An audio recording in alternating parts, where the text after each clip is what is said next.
Mr. McBeth, next week will mark 1 year since the Russian invasion into Ukraine.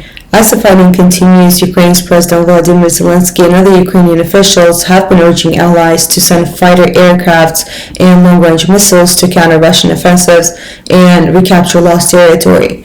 Most recently, NATO Secretary General Jens Stoltenberg said on Tuesday that the prospect of allies providing fighter aircraft to Ukraine is not the most urgent issue now, but it's in an ongoing discussion.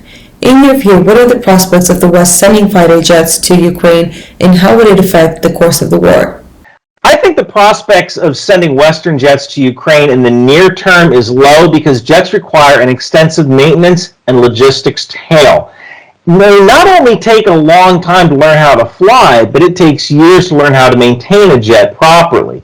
Modern Western jets wouldn't necessarily give Ukraine an edge. What they would do is level the playing field.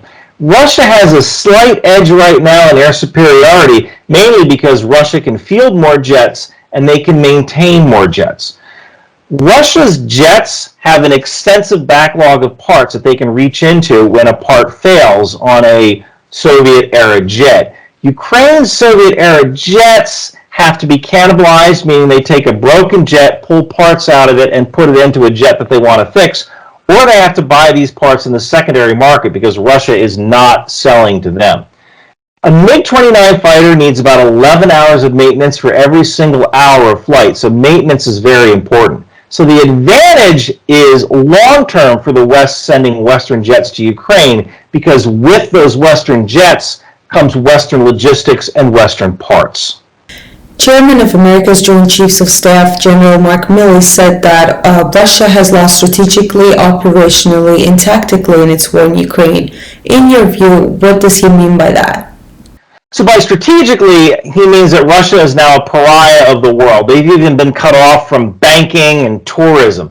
Operationally, in the sense that Russia really hasn't met any of their objectives in the Donbass, and they failed to capture Kyiv. And tactically, in the sense that Russia is only making incremental gains, and only then at a great cost. Some experts claim that the war in Ukraine has been mostly static during the winter, but the sides are expected to launch offensive in the spring as the weather improves. What is your take on this?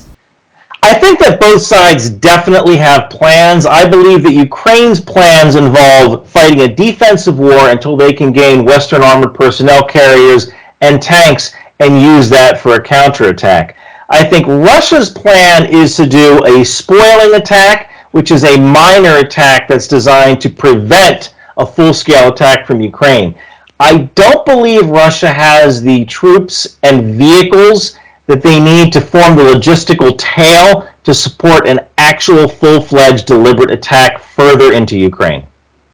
The eastern Ukrainian city of Bakhmut has been the stage for one of the bloodiest battles during this war and has been under heavy artillery fire for the past several weeks now. U.S. National Security Council spokesperson John Kirby has said that if Bakhmut were to fall to the Russians, it would not have a strategic impact on the overall war. Why is Russia fighting so hard to capture Bakhmut, and what kind of advantage will it gain by taking control of this town? Bakhmut is pretty interesting because this particular city is of no real strategic importance. There is a rail line there, and there's a highway that goes all the way up to the north, so it would be useful to capture this particular city, but not critical for Russia's overall objectives. I believe the reason Russia is sending so many troops into Bakhmut is that there is a road junction that connects two highways, I believe the M3 and H32. And this road junction is 4 kilometers to the east of Bakhmut. So war is hard, but logistics is harder. So I believe Russia is attacking Bakhmut not because it's strategically important to the war, but because it's just easier to get there with supplies and troops and trucks because of that one road junction. So it's sort of like that old joke of a person looking for their lost wallet under the light, because they lost their wallet in the park, but they're looking for their wallet under the light because that's where the light is. So Russia is attacking Bakhmut because that's where their logistics are.